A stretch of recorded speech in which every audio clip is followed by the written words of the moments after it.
Today being Wednesday, the 7th day of January 2026.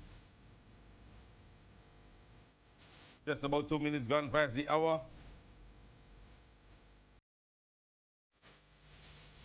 God's blessings, God's guidance to each and every one of you. It is another class in session program. I am yours truly, Royalty James. And indeed, we're going to have ourselves a wonderful one, all right?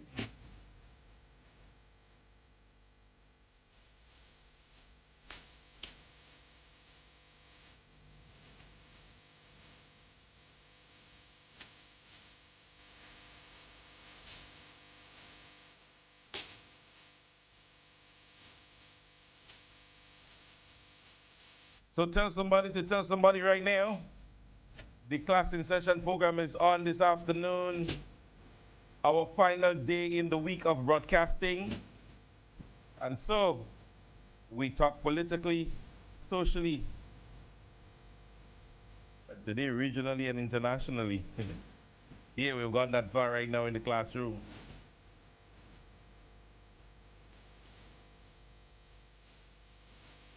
I hope that you guys did enjoy yesterday's programming. You're looking forward to another wonderful one today, all right?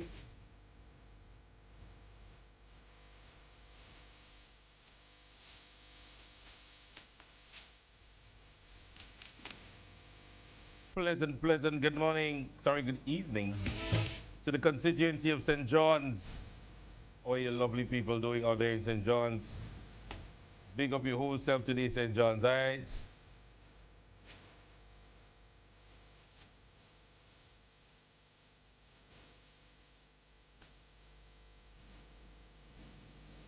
So we're going to get ready to jump into our conversation for today. And I'm hoping that each and every one of you guys are ready for all the conversations. Let me first start by reminding persons, don't forget, we continue to remind you guys as it relates to getting registered. And so we don't want to get left behind and not be able to cast our ballot. Let me also play this ad before I move on. It's a new year and the football action has begun. Royalty James, in collaboration with the St. Mark's Organization for Development and the St. Mark's Football League, proudly present the Andrew Monroe Knockout Football Competition. Mark your calendars for the kickoff on Saturday, January 17th at 7 p.m. at the Alston George Park, featuring 8 spirited teams competing for glory and close to $5,000 in cash and other amazing prizes. Don't miss the thrills, the skills, and the unforgettable moments. Remember, this event will be contested on Saturday nights only under the lights. Be there to witness the passion and excitement.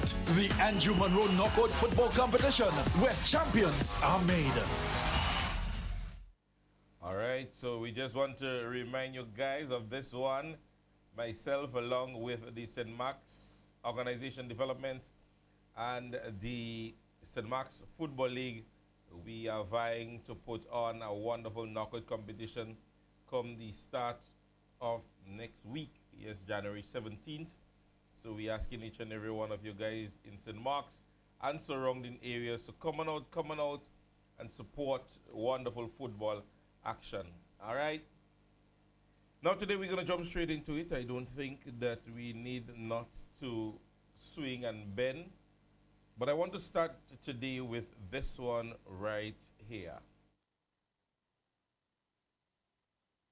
Mr. Speaker, we cannot ignore the unfolding situation as it relates to Venezuela. Both the internal issues and external disputes have implications for entire hemisphere and can impact regional migration patterns, energy markets, and potential security dynamics in the Southern Caribbean. For small states like Grenada, any deterioration in regional stability can have immediate and far-reaching consequences. Now, ladies and gentlemen,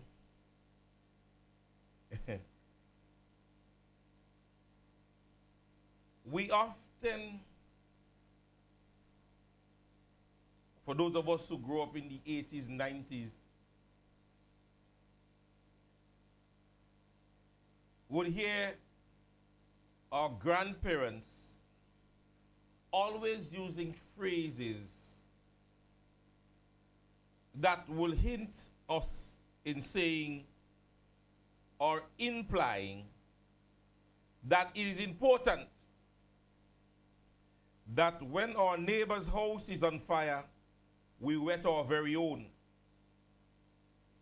And we need not to be ignorant or attempt to pretend to be ignorant as to what is factual, what is real.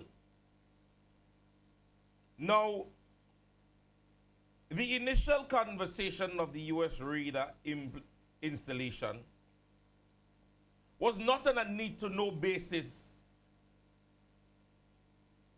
I believe, when it comes to the Prime Minister's understanding. Now, for those of us who are aware, we knew of that request through regional media and by extension, internationally. Now, when the conversation initially started, everybody would have vocalized as to how it must be dealt with. There was a form of protest action, there was social media buzz, and so many other things that were carried out. One of the requests made is that the opposition, or the opposition leader, voiced our opinion. Well, let me say to you, ladies and gentlemen, another phrase I always believe in is that a wise man keepeth a still tongue.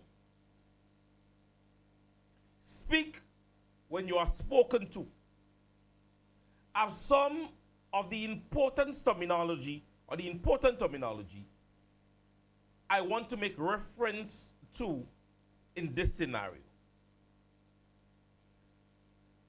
Now, in just about 33 seconds, as it relates to the video clip that was just played,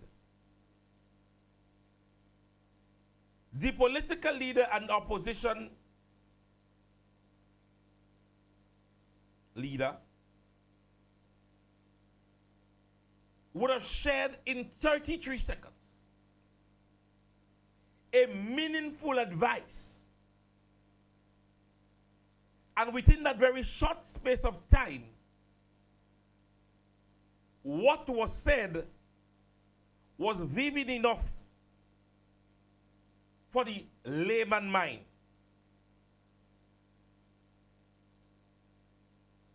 While our Prime Minister thought it was best to ignore not just the request, but to give some form of understanding, knowledge, public awareness. He himself and his cabinet decided to play a hush your mouth with it. Moreover, there was a big debate when, at a public meeting, the political leader mentioned the Prime Minister's intent to go to Venezuela and more or less be an interlocker between the US and Venezuela. Now, ladies and gentlemen, two things have become a reality. One, a small country like Grenada, who instead of attempting to converse, meet halfway, understand the request from the US and its intent, decided to play, you know what? I go answer when I feel like, man. I go answer if I feel like and when I feel like. And secondly, the cautions that was given by many of the entities throughout the length and breadth of the region, where everybody was being vocal. Our very own Prime Minister, again, remained in his mind the Jefe.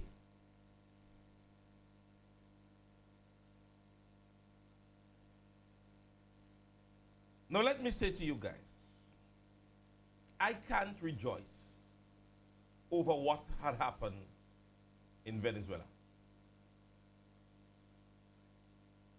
I don't have my 2 pence to give.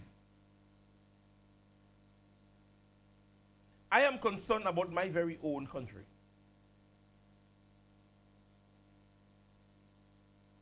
And in my very own opinion, there are times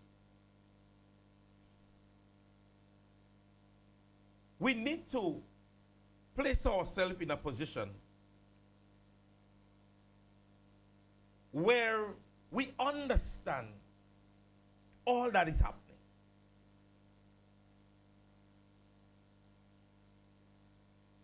The request, though focused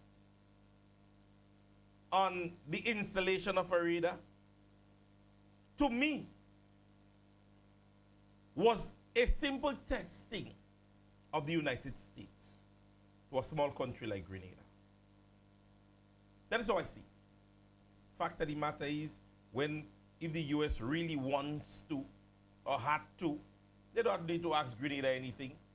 They have built a large scale of sophisticated technology when it comes to all those things. But you see, when you're being tested, you have to know.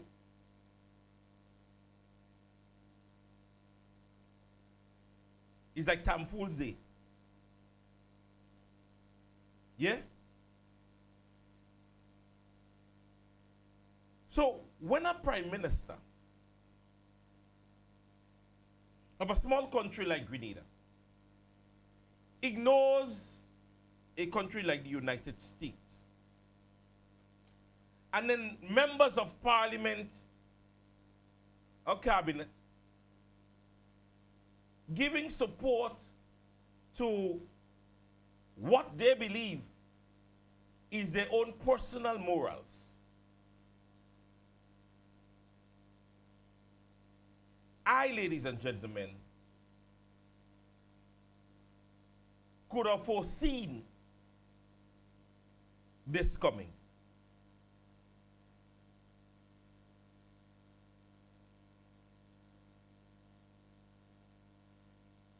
Because, you see, when you have persons in position in public office that does not understand that their service to be rendered and is not a representation of themselves, but is a representation of others, it would have consequences.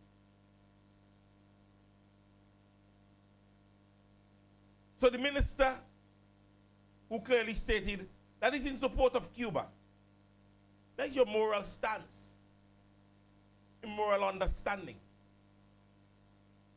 But understand too that you are representing a bigger body than you. So yes, your visa was restricted or taken away, but it implies or implicates, also your country. Because what the persons out there are seeing is that you are a representation of them. And so they are of the belief that this is your stance. And your country's stance. Because if you are to lead, and you are saying, okay, I condemn chicken, or the consummation of chicken, and you are the leader of 14 persons, what do you think the belief of somebody hearing is going to assess? They would too believe that everybody among you ain't eating chicken, or they condemn the consummation of chicken.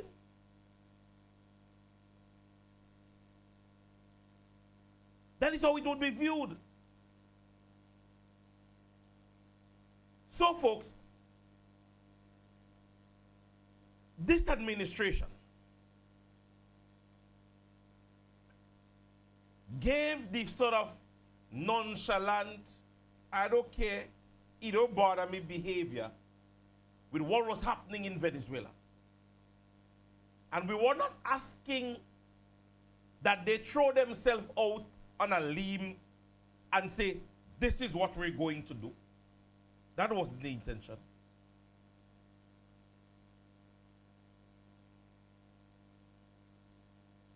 But there were countries within the Caribbean that basically voiced their stance without questions being asked. Without any form of query or concern raised directly to them, they did give their voices. But the littlest dot, or one of the littlest dot among them, pretended to be the Hefe.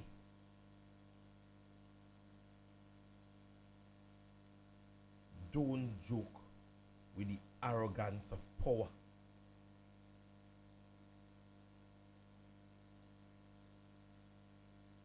Among your land, you might be a king.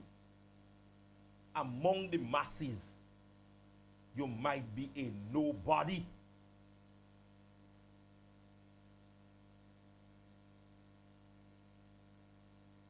There are places where you're at your school, you're the best thing at your job, your workplace, wherever it is. And then you meet other persons and you realize you're only that king in your country. You're only that boss for yourself. So, ladies and gentlemen, I am not taken aback as it relates to the recent things that we've been hearing as it relates to the United States towards Grenada. I'm not surprised.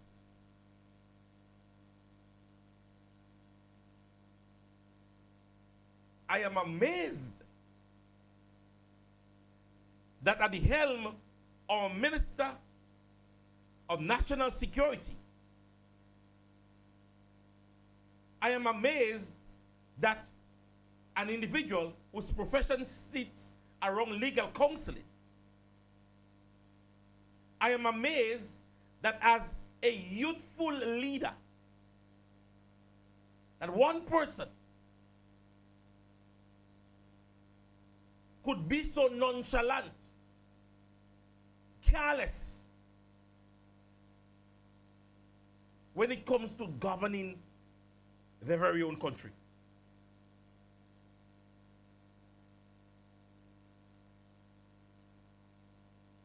At the end of the day, ladies and gentlemen, there are times a question is asked, or a request is made, and it is only high-handed or high-handedness that would cause you to say yes or no.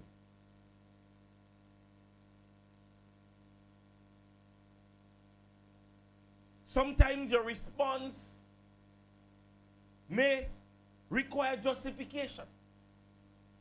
you may have to stand on the premise of, I can't say yes or I can't say no. And I waited. And I waited and I waited. And instead of using the diplomatic process to be able to cushion the effects of our country, instead,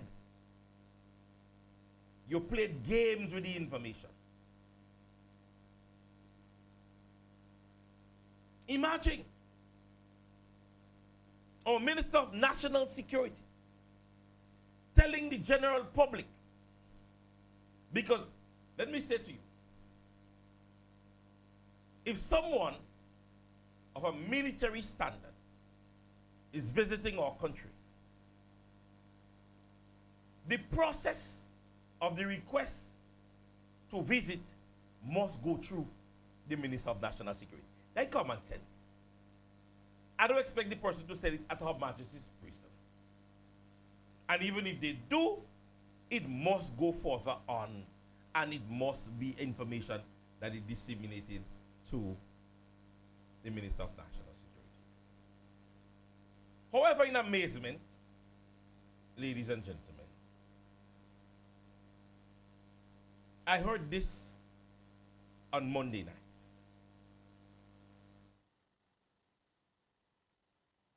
The tensions in the region. Back in October, the head of the Southern Command, this was Admiral Alvin Hoseley, had a well-publicized sojourn through the region. In December, a senior advisor of what is now referred to as the Department of War visited Grenada, and there was much less publicity. What was the impetus for this visit? Well, again, sometimes I probably need to say you're asking the wrong person the questions.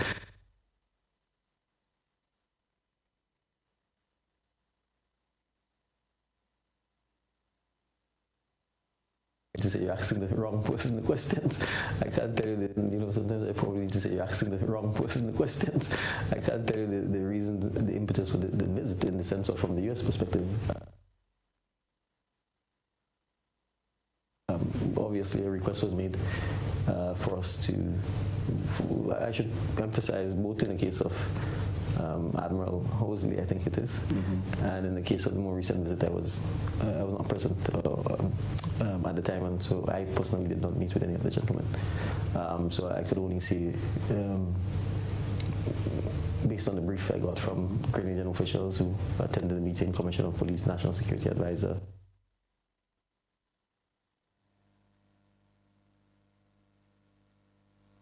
Right, I'm immediately pausing this. No, you need to understand journalism, eh? You need to understand journalism. And there unanswered quotes are things that you can grasp from what is being asked, for want of a better terminology. The question was asked with growing tensions. And I understand how the question was phrased. And you see, if an individual is intelligent enough to listen before answering, because he simply took the last part of the question. And then he blew the entire question out of proportion.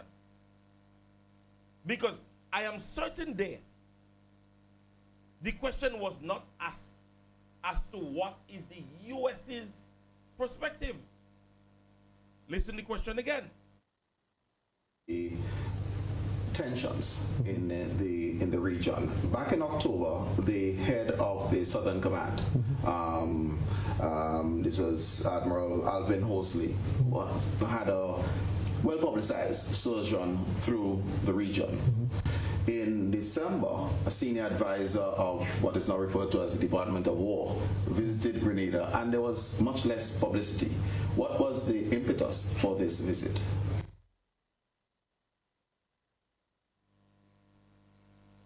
hear the question? The question was asked, what was the purpose of the visit? So, a request came to you, and as is asked and mentioned, with heightening tension. So, one, the host is letting you know with what was happening. There was a spontaneous visit. A request was made to you. That is what he's asking. What was the purpose of the visit? When you got the document, Admiral Hollis is visiting Grenada for X, Y, or Z. Here he answer.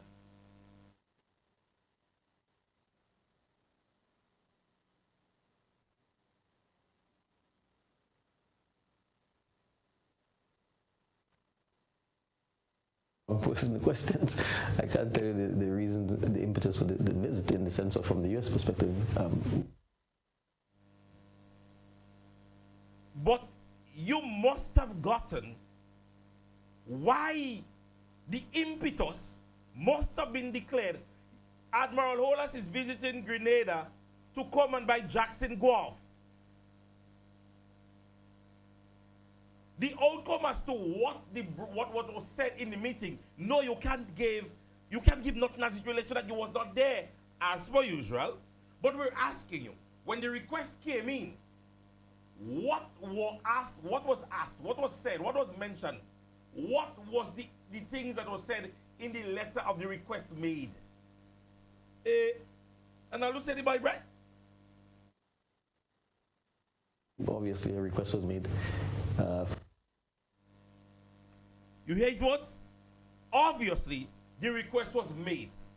So yes, a request was made because based on the question asked. And let me go back to the question again. Much less publicity. What was the impetus for this visit? Right? No. And don't let the word. I know most of the times when all you get this kind of words and name, all you want name what it is. So, right? Somebody asks you what's the impetus or the definition of the word impetus. Acting or done quickly or without thought or care. Right? Now, actually, when you know normally those words do have several meanings.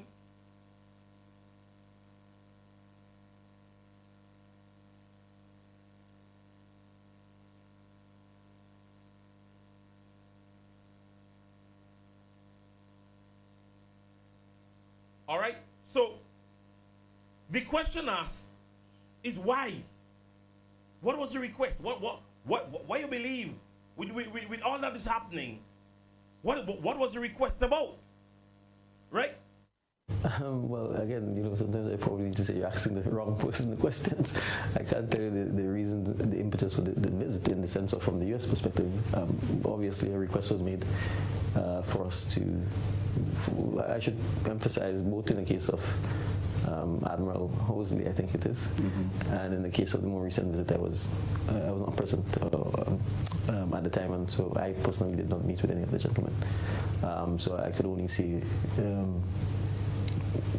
based on the brief I got from. So, ladies and gentlemen, I'm not going to bore you more with this. Basically, my reason for bringing that into light is to let you see how much in his mind he didn't care about it. There was no vigor, there was no eager, there was no interest. Because you have growing tensions among the region. And the US would have just sent a request as it relates to a radar installation.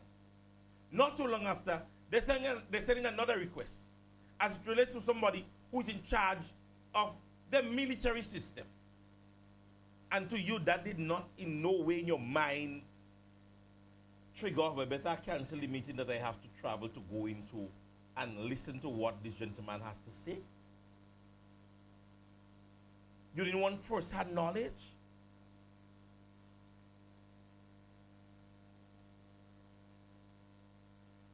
So, ladies and gentlemen, again, the nonchalant and the don't-care behavior of our Prime Minister lands us here. The advisory level increased to 2. The crime is indicated was added. Areas of increased risk were removed. Advisory summary was updated. And ladies and gentlemen, Grenada was placed at a level 2 in terms of tribal advisory. A level 2 is exercise increased caution.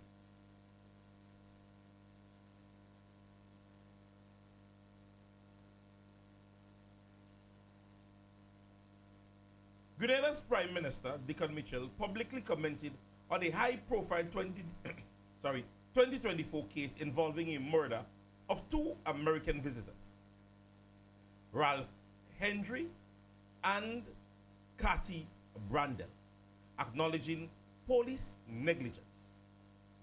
In the case of perpetrators and facing criticism for his initial handling of the incident, acknowledgement of negligence on March 2024, Prime Minister Mitchell stated that the 3 prisoners escaped responsible for the murders were placed in less secure cells.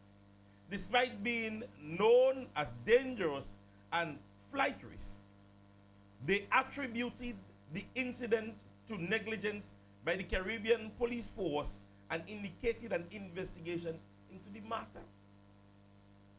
This is the Minister of National Security telling the rest of the world that. And you wonder why we are at a level 2. Public perception and criticism.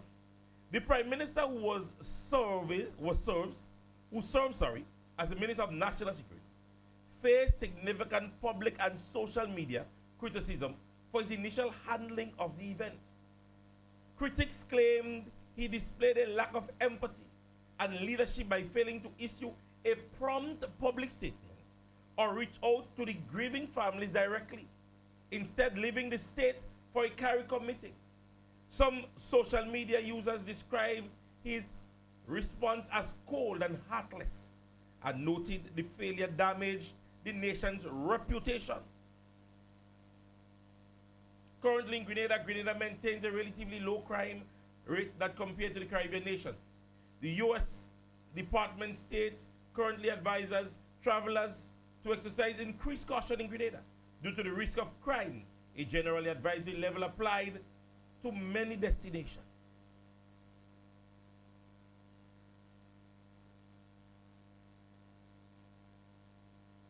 A Prime Minister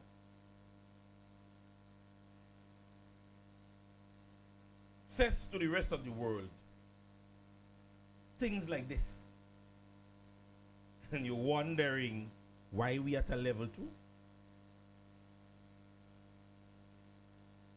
We're at a level 2 because the continued nonchalant, less empathetic, less sympathetic political leader and the Prime Minister cares less about the image of this country.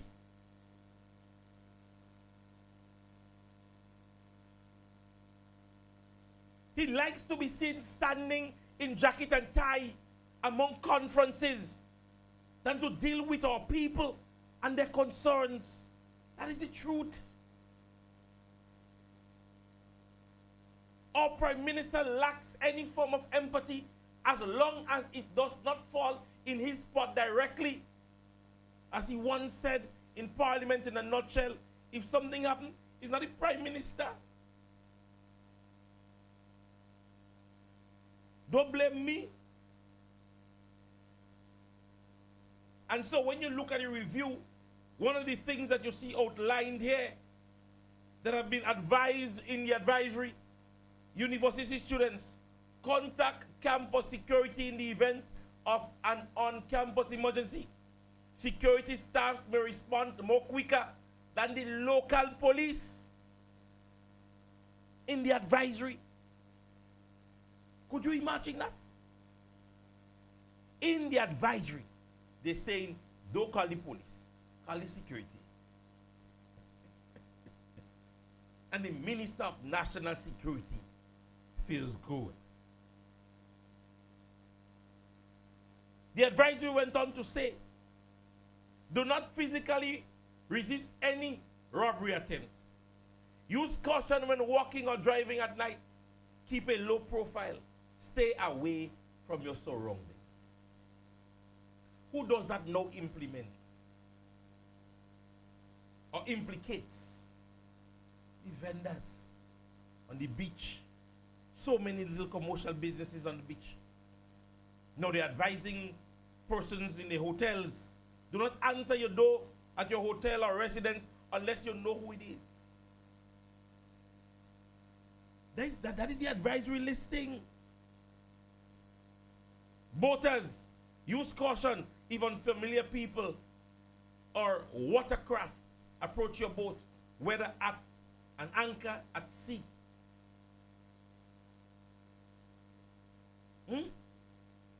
This, ladies and gentlemen, is the advice given to persons about our sweet little Grenada. Oh, Grenada, land of my birth, has gone to the dogs under the National Democratic Congress. Has gone to the dogs. And then you see some of them on Facebook saying, don't worry that. Don't worry that. But here are other countries that at level 3 and level 4. What have you heard from the Prime Minister in recent weeks? SGU students assaulted, sexually, robbed. Have you heard him? Why must you? Let me say this. Though we have a good solving crime rate, let me say to you, if a traveler wants to visit, they don't want to know, well, when it happened, the police go deal with it. They want to know that it does not happen, so the police have no reason to deal with it. An individual don't look and say, okay, the health system is good, so when I get caught, I could get to the hospital. No, they're looking at places that they can be where they would not have to visit the hospital. That is what it is. They are not looking to take the action. They're looking to prevent the action. So when you exercise increased caution,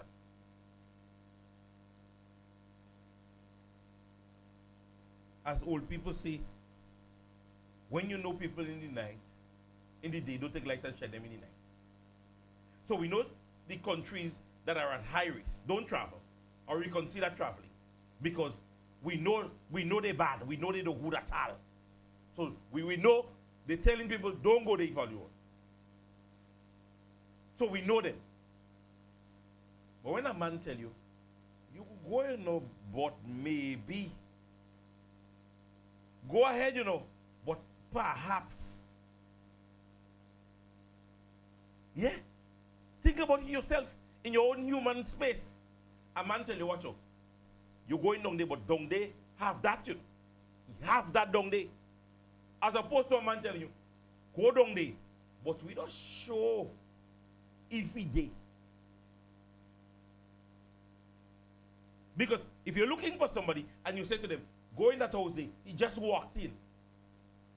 As opposed to, go in that house there, we don't show if he did.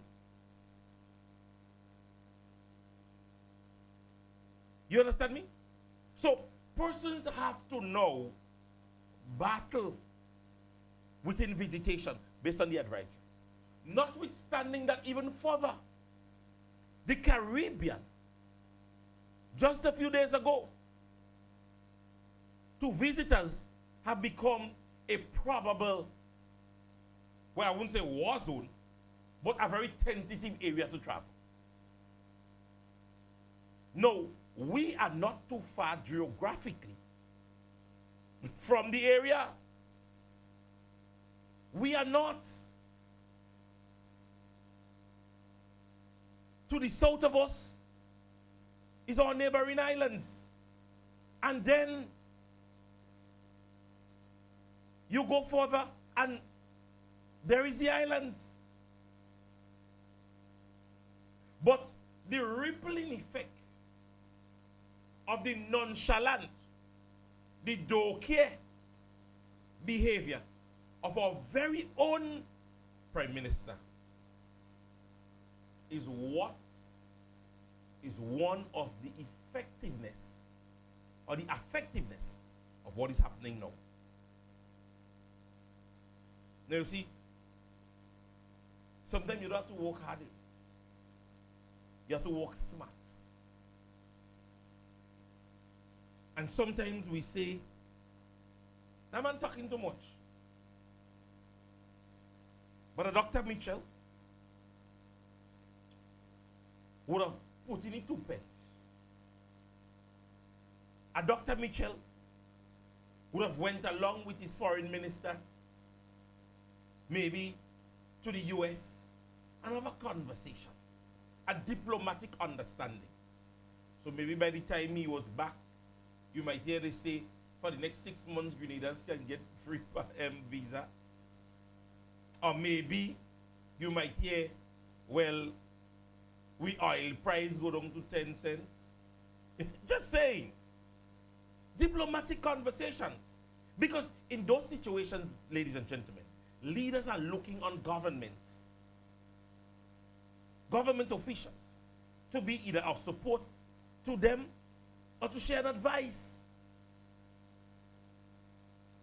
So little Grenada leaves and they walk into the White House and they say, you know, sir, we understand the stance as it relates to what you're taking in Venezuela. Yes, though we cannot share a yes with you or support with you because these are neighboring islands. We are part of the CARICOM, and so we cannot say to you, or we can take a stance with you. But one, as a Caribbean island, we would not want to see anything but peace reign within our region. Two, we can't at this stage say to you, well, we are going to give you an okay to do X, Y, or Z, because at the end of the day, it may cause implications to our other neighboring islands, because they might be looking on. But however, what we can say to you is that we can seek to speak or have a conversation with Venezuela, or maybe look at to do something. You know, I'm just saying, diplomatic conversation. So at the end of the day, persons know that, hey, I am not here in hatred of you, but I can't say that I'm in support of you, because I want peace. That is what we want. Yeah? But when you sit back and you say absolutely nothing, because you know there is a saying, actions speak louder than words. So an individual not hearing anything from you might just assess it in their mind that he don't want nothing to do with me. That might be the assessment. Because to them, you are not responding. So that is what they are going to take, or that is stance they're going to want to take.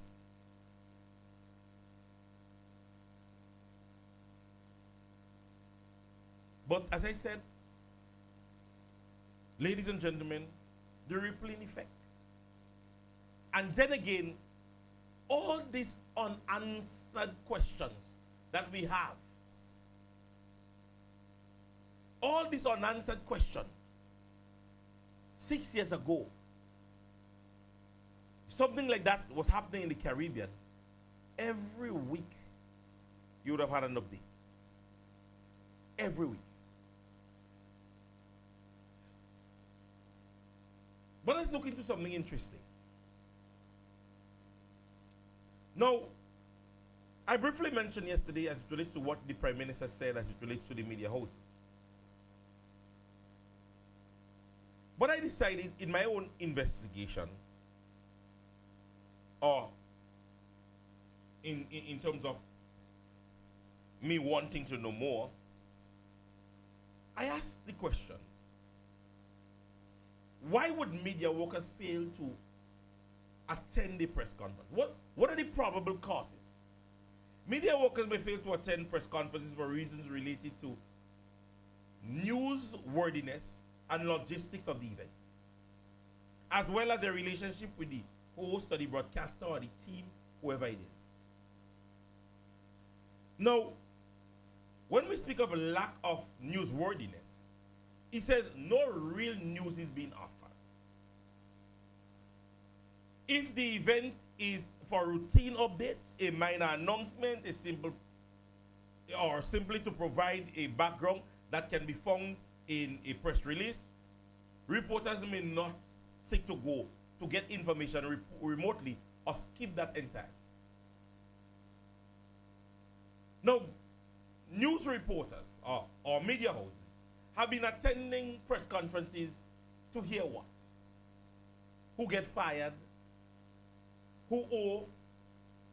This is what it has been.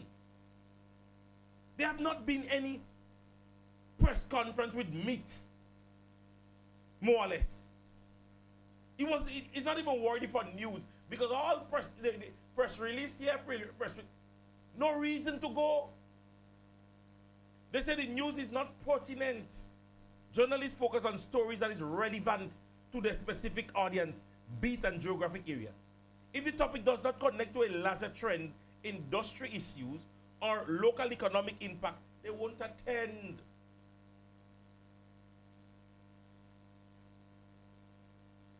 It says information is available elsewhere. So all the little snippets that we're seeing about US and level advisory and US ban and all this thing, we don't get that from the government of Grenada. They're getting that elsewhere. They are getting that elsewhere. So I no reason to come and sit down and listen to you. We don't want to hear you. Because you're repetitive and your information, we could just show our hands in the air and say, you don't want nothing.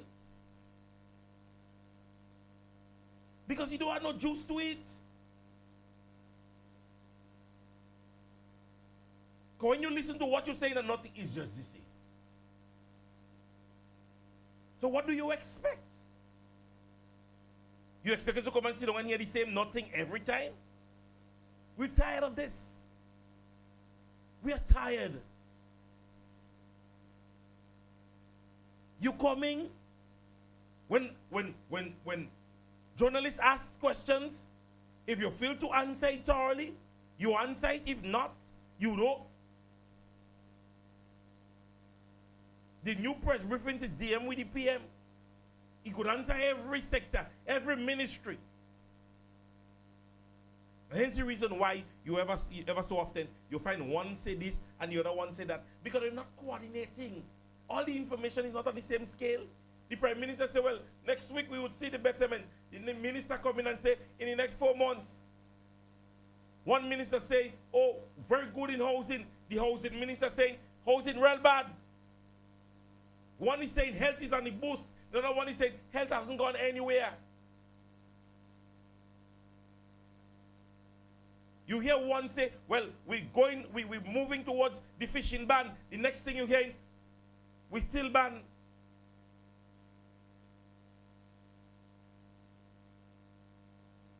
So they're not coordinating. Because at the end of the day, the Prime Minister won the role to do everything.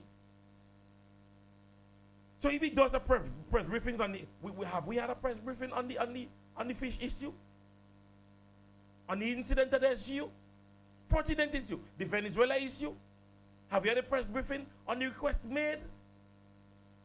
The very first response that we had as it relates to the US request was what? Heroes Day? When Calista Faria happens to get him in a little audience in the corner, and he said he would answer it in Parliament. That is how we get information. That is how the general public is being informed. I'm not lying on them journalists and say they don't attend in. But I don't want all you to say Springs and say, let me play it. We've also seen the weekly press conferences being cancelled. Previous administrations held this. Is this as part of the communication problem, something, communication strategy, something that you will contemplate? And if not weekly, monthly or otherwise? Yeah, I think there are two issues with the press conference. I'm happy to do the press conference. The media was not showing up. I mean, I think it's I call it long COVID, where people would send, it was all virtual. So I would come up to the Parliament building or wherever, the ministerial conference room, and it would just be cameras. It would be our cameras and persons appearing at best all virtually.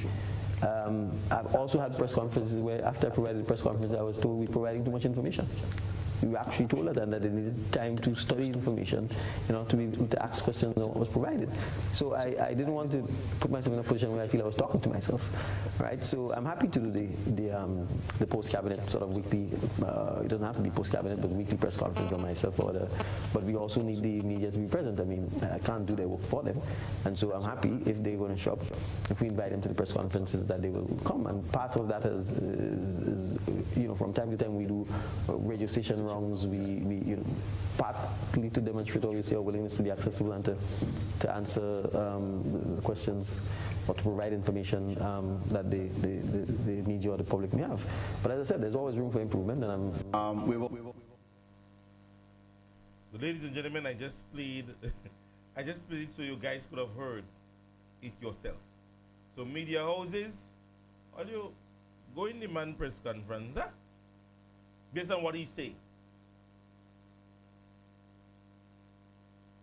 Yeah, based on what he's saying, go in the man thing, the man maybe a thing to tell all you, the man a real thing to talk about. So go in the man thing. Alright? Now, we have also had an individual who shared his sentiments. And the last time I remember, Brother Ziggy was one of the persons that addressed it and he was castigated. But I just want to play that one. Has come under intense scrutiny in January 2026 following a recent incident where a visiting tourist was injured in a fall while touring the harbor. Attorney at law and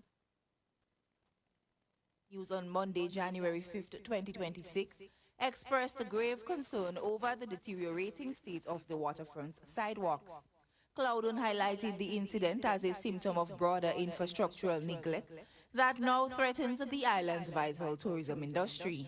Cloudon says infrastructural and maritime attention needs to be given to that area to prevent such incident and protect the tourism industry. It's unfortunate that no positive steps have been taken with respect to rectifying the situation on the Carnages. Just recently, a tourist, while walking as a pedestrian, stumbled and fell as a consequence of the ropes from the ships that are berthed against Carnage. Now, in 2024, I alerted the nation to the deplorable situation with respect to these boats berthing along the Carnage and the ropes and chains. Apart from physically destroying the infrastructure, it is a hazard and a danger to pedestrians, which, if taken to court, would no doubt result in the government having to compensate those who are injured. Now, fortunately, on the last occasion, which was about 2 or 3 weeks ago, a tourist stumbled and fell, and rather than being taken to the hospital, she elected to return to the ship.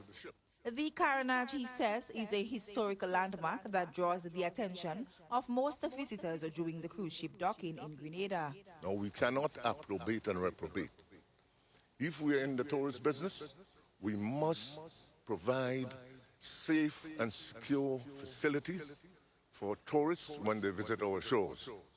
The Carenage is one of the most beautiful harbors in the entire Eastern Caribbean. Picturesque, but it is the most polluted harbor in the Eastern Caribbean also. And we have to take positive steps to get those boats removed from there. The pedestrian walkway be properly secured, because the tourists love coming to the Carenage and taking in the picturesque view of the hills and the sea. The pollution is so rampant that it is obscene and indecent. When you traverse the Carenage, you see bottles, defecation from the ships. I mean, it is an unseemly and toxic environment that's been created as a consequence of those boats being berthed in. So, ladies and gentlemen, I played the clip in its length because I really want you guys to understand, in closing, that we are seeing issues. Other persons are seeing issues. There we have Mr. Claude mentioning back in 2024. So, you see, the most jump to question is always, all you have been there for 23 years. Now, even if the new National Party's administration built something 10 years ago, or did anything to any area 10 years ago, there is deterioration, there must be maintenance. It is not something that is made to last forever. So roads are going to be depleted, right? Areas that was built are going to be starting to diminish. So we know those things are going to happen. But funny enough, even now, when those things are happening, 4 years after, or going on 4 years after, when you have asked this administration, what have you done to improve or maintain or create a better environment? The answer to you is that the past administration was there longer than them and they did nothing about it. That is the answer.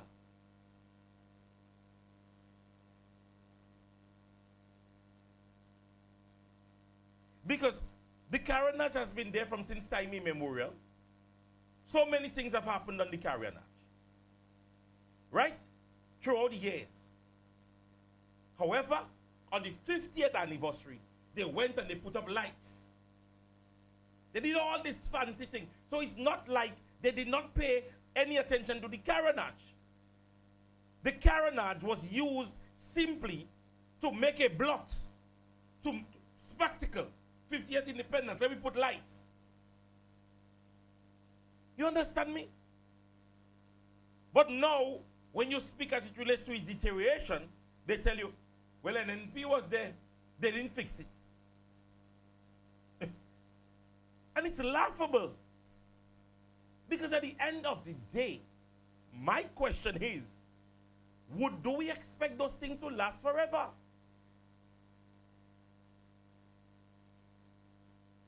Do we expect these things to last for a lifetime? We know that they're going to be deplored. At one time, get deplorable. We know that. Understand there is an issue going on at the Botanical Gardens. I think it's something to do with something mufti or something is happening there. And persons are complaining. And when it comes up, they tell you, well, NNP was there, they didn't do nothing about it. How long is the Botanical Gardens? How long the Botanical Gardens have been built? If we must agree at this stage, we don't expect it to get a little refurbishment or things to start falling apart.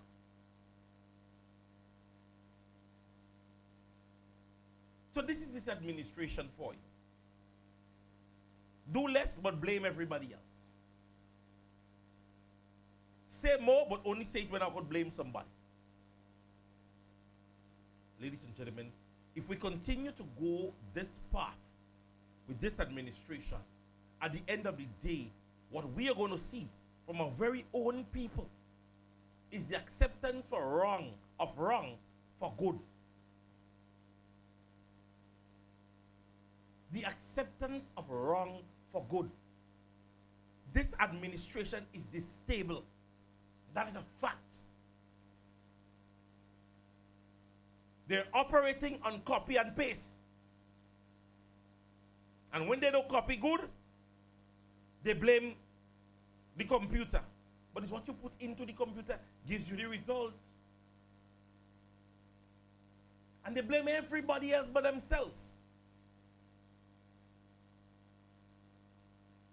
Always looking for the highlight. Where is the millions of dollars that was spent? Where is the millions of dollars that was spent during our independence to put lights on the carronage?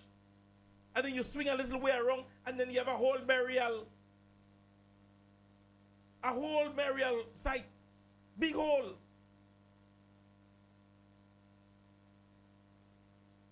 This is water. And at the end of the day, we know if not maintained and if not done the right thing, then it's going to start doing what it's doing now. For years we have had this issue when we had high tides. So it's not something new, but at the end of the day, the areas on the side there start to deteriorate. Trawlers start to become an issue and whatever it is. You're not dealing with it. Well, you mentioned that you deal with it, but come on. Go on, as I said yesterday, ask the trawler owners how many of them was approached officially.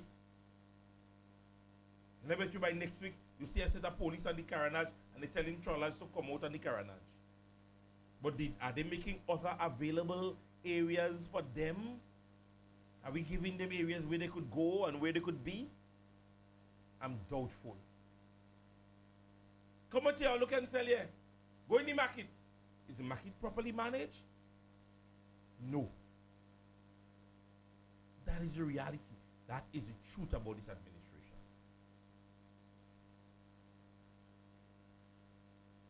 Ladies and gentlemen, this takes me to the end of today's program. It was definitely a pleasure to be here and having to recommence for the year and be with you guys. And so I want to say to each and every one of you, thank you very much for being here for another wonderful week. Thank you for being here with us, the New National Party, as we continue to strive and move forward. It is only up from here for us. It is only up from here, and we ask of each and every one of you guys, this is the time that we pull together, we get all what we have to get done. Remember your canvassing, the knowledge, and being able to answer questions when asked. It is, as I continue to say, it is not a confusion. You're not going to beat combos, as old people will say, with anybody. You know your facts, you know your history, you have your information, you work on that only. Yeah? And not whether or not that person should vote, and let's not do that. All right? So with that being said, ladies and gentlemen, again, it was a pleasure being in your company. Do have yourself a wonderful, wonderful one, and we're going to see you again right here on Monday, same time, same place. All right?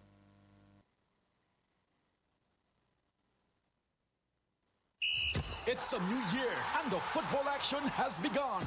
Royalty James, in collaboration with the St. Mark's Organization for Development, Mark's Football League, proudly present the Andrew Monroe Knockout Football Competition.